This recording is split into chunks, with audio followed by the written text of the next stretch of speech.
Сәлеметсіздер ме балалар? Математика пәні 3 сынып 85 сабақ.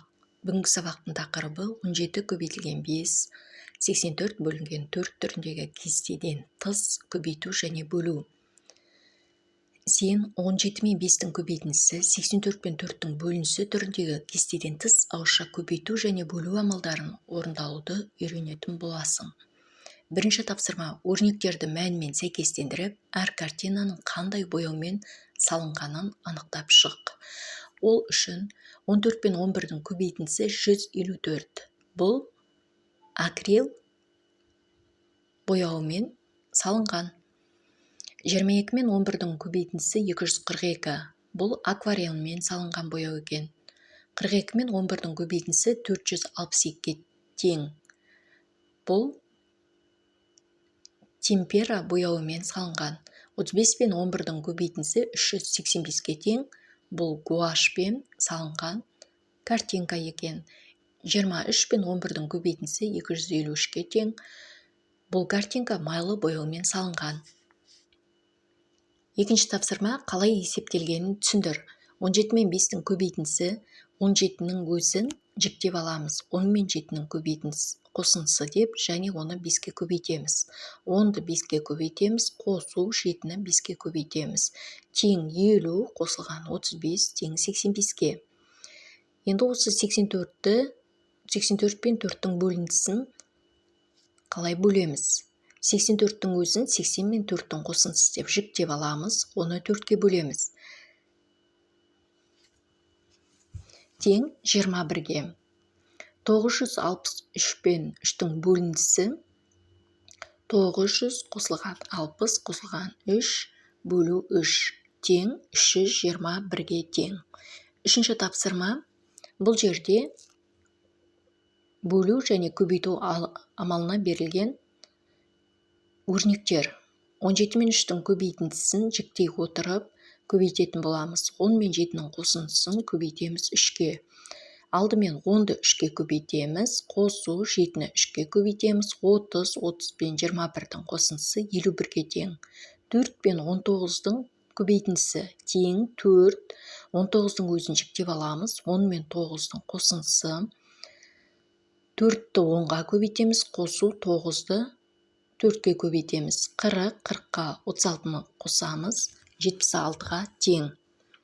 4 пен 14-тің көбейтіндісі, бұны да 4-ті жазып қоямыз, 14-ті 10 мен 4-тің қосындысы деп аламыз. 4-ті 10-ға көбейтеміз, қосу 4-ті 4-ке көбейтеміз. 40 қосылған 16 тең 56-ға тең. 933-ті 3-ке бөлеміз. 933-ті жіктеп аламыз. 900 пен 30-дың қосындысына тең. Оны бөлеміз 3-ке. 310-ға тең. 310-ды 20-ға бөлеміз. Тең 200 қосылған 100 бөлу 20 тең 15-ке. 600 пен 5-тің бөліндісі 500 пен 100-дің қосындысы деп аламыз 600-ді, және оны 5-ке бөлеміз. 120-ға тең. 680 мен 2-нің бөліндісі 680 жіктеп аламыз, 600 пен 80-нің қосындысы, оны бөлеміз 2-ке. 340-қа тең. 480 мен 40-тың бөлінісі 480-ді жіктейміз, 400 пен 80-нің қосындысы, және оны бөлеміз 40-қа тең 12-ке. 13 пен 5-тің көбейтіндісі 13-тің өзін 10 мен 3-тің қосындысы деп жіктеп аламыз, оны 5-ке көбейтеміз. 10-ды 5-ке көбейтеміз, қосу 3-ті 5-ке көбейтеміз. 60 5-ке тең. 240 пен 4-тің бөліндісі 200 қосу 40 бөлінген 4 тең 60-қа. 500 бөлінген 20. 500-ді жіктеп аламыз, 400 пен 100-дің қосындысы деп. Оны бөлеміз 20-ға, 25-ке тең. 900 пен 2-нің бөліндісі 900-ді жіктеп аламыз, 800 пен 100-дің қосындысы деп. 800-ді 2-ке бөлеміз, қосу 100-ді 2-ке бөлеміз, мәні 450-ге тең. Төртінші тапсырма: амалдардың орындалу ретін анықта және есепте. 450 бөлінген 5 қосу 720 мен 90-ның бөліндісі. 450 мен 5-тің бөліндісіне қосамыз, 720 мен 90-ның бөліндісін тең 98-ге. Бұл жерде балалар қай амал бірінші орындалатыны бәрі көрсетілген. Сіздер де осы өрнекті жақсы етіп орындап, менің шығарған есебіммен тексеріп алатын боласыздар. 5-ші тапсырма. Боялған тіктөртбұрыштардағы сандардың қима қағазға жаз. Басқа қима қағаздарға осы сандарды көршілес сандарды жаз. Қима қағазда араластырып, оларды кему ретімен орналастыр. Сандардың біріне сипаттама бер дейді. 301, 300, 302, 607, 606, 608, 806, 805, 807. Яғни біз берілген санның көршілерін тауып жатырмыз. 509, 508 және 510, 470, 469, 471, 407, 406 және 408. 6-шы тапсырма. Бірінші бағанды мысалдарды есептеу тәсілін түсіндір. Осы білімді пайдаланып, екінші бағандағы мысалдарды қалай есептеуге болатынын түсіндір дейді. Бірінші бағандағы есептеулерді түсіндіріп қойған екен. 200 пен 4-тің қосындысын көбейтеміз 2-ге. Бұл жерде 200-ді 2-ге көбейтеміз, қосу 4-ті 2-ге көбейтеміз. 408-ге тең. 400 пен 8-дің қосындысын бөлеміз 2-ге. 400-ді 2-ге бөлеміз, қосу 8-ді 2-ге бөлгенде 204-ге тең.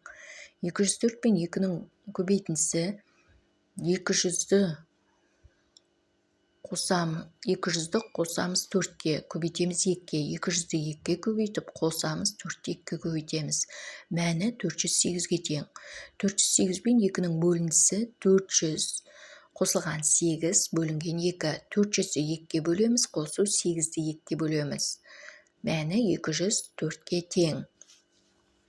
Балалар, әсін енді өздеріңіз түсіндіре отырып, есептеп шығарасыздар және менің шығарған есебіммен тексеріп аласыздар. 7-ші тапсырма. Бірінші бағандағы мысалдарды есептеу тәсілін түсіндір және осы білімді пайдаланып, екінші бағандағы мысалдарды қалай есептеуге болады. Өрнектің мәнін табасыздар.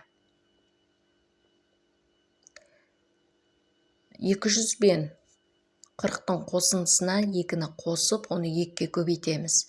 Ол үшін жақшаның ішіндегі сандарды жеке-жеке 2-ге көбейтіп шығамыз. 200-ді 2-ге көбейтеміз, қосу, 40-ты 2-ге көбейтеміз, қосу, 2-ні 2-ге көбейтеміз, мәні 484-ге тең. 400 қосылған 80, қосу 4 бөлінген 2. 400-ді 2-ге бөлеміз, қосу 80-ді 2-ге бөлеміз, қосу 4-ті 2-ге бөлеміз. Мәні 242-ге тең. 242 мен 2-нің көбейтіндісі 200 қосу 4, қосу 2, оны 2-ге көбейтеміз. 200 көбейту 2, қосу 40, көбейту 2, қосу 2, көбейту 2. Мәні 484-ге тең. 484-ті 2-ге бөлеміз. Ол үшін жіктеп аламыз. 400 қосылған 80 қосылған 4 бөлінген 2. Енді осы жақшаның ішіндегі сандарды жеке-жеке 2-ге бөліп шығамыз. 400-ді бөлеміз 2-ге, қосу 80-ді бөлеміз 2-ге, қосу 4-ті 2-ге бөлеміз. 242-ге тең. Әсі, осындай мысалдар бағанын ойлап жаз. Бұл жерде мен мысалдарды ойлап жазып қойдым. Сіздер осыған қарап, осыған ұқсас қылып, өздеріңіз арқарай түсіне отырып шығарсаңыздар болады. 6-шы есеп.